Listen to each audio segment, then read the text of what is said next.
किसान भाइयों, आज मैं गुरुकुल कुरुक्षेत्र के प्राकृतिक कृषि फार्म पर पहुंचा। आप सब जानते हैं कि पिछले 10-11 जुलाई में उत्तर भारत में भारी बारिश हुई है और कुरुक्षेत्र में भी ये वर्षा पर्याप्त मात्रा में हुई, जिसके परिणाम स्वरूप सभी लोगों के खेत लबालब पानी से भर गए।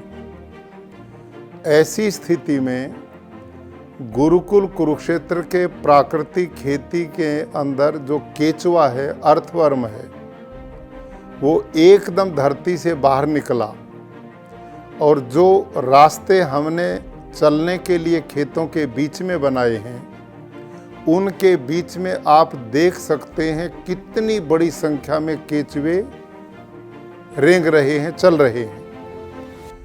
और हमारे एक एकड़ में 8-10 लाख तक केचुआ काम करते हैं और ये भूमि में 8-10 फुट तक यूँ सीधा छेद बनाते हैं, दूसरे छेद से ऊपर आते हैं, इससे जाते हैं और इससे आते हैं। इसका परिणाम क्या है कि धरती के अंदर जितना भी ये पानी वर्षा का है, उन छिद्रों के द्वारा ये धरती माँ के पेट में जा रहा है। ये जो दूसरा आप चित्र देख रहे हैं, इसमें पानी में बुलबुले उठ रहे हैं। ये सारा का सारा पानी केचुओं के द्वारा बनाए गए खेतों में छिद्रों में प्रवेश कर रहा है और पड़ोसी खेतों में पानी भरा खड़ा है, उससे फसलें बर्बाद हो रही हैं। लेकिन हमारे खेत का जितना भी पानी था, वो केचुए द्वारा बनाए गए छिद्रों के द्वारा सारा धरती माँ के पेट में चला गया। यह है नेचुरल वाटर हार्वेस्टिंग सिस्टम।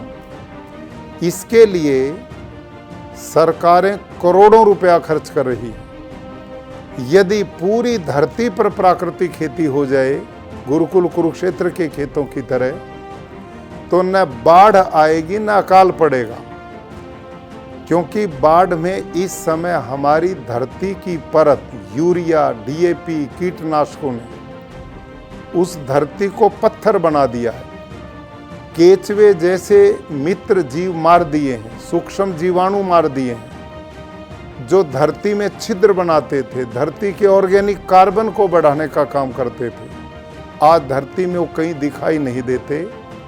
इसी का परिणाम है कि अब वर्षा हो रही है और जो 6 इंच उपजाऊ मिट्टी हमारे खेतों की है, ये वर्षा का पानी उसको बहा करके ले जा रहा है, बाढ़ के रूप में विनाश करता है और हमारे खेत बंजर बन रहे हैं और भूमिगत जल स्तर दिन पर दिन घट रहा है। यदि ऐसे ही हम रासायनिक खेती करते रहे तो उसके दुष्परिणाम इस समय आप बाढ़ के रूप में भी देख रहे हैं और भूमि को बंजर होता हुआ भी देख रहे हैं। और केमिकल जो पड़ रहा है खेतों में, उसके द्वारा, रासायनिक खादों के द्वारा आहार जो हम ले रहे हैं, वो भी हमारे स्वास्थ्य को बर्बाद कर रहा है।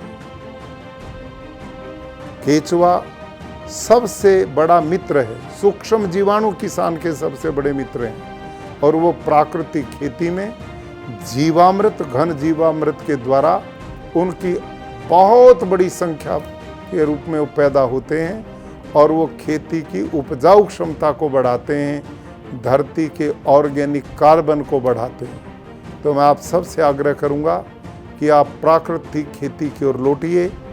भारत के यशस्वी प्रधानमंत्री श्रीमान नरेंद्र मोदी जी की इच्छा है कि मेरे देश का किसान समृद्ध हो, खुशहाल हो, उन्नत हो और वो जहर रहित खेती की ओर बढ़े, गो आधारित प्राकृतिक कृषि को अपनाएगा तो उसकी आय भी बढ़ेगी, खेती में लागत भी उसकी कम होगी और धरती उपजाऊ भी बनेगी, पर्यावरण भी बचेगा, जल भी बचेगा और लोगों का स्वास्थ्य भी बचेगा। धन्यवाद।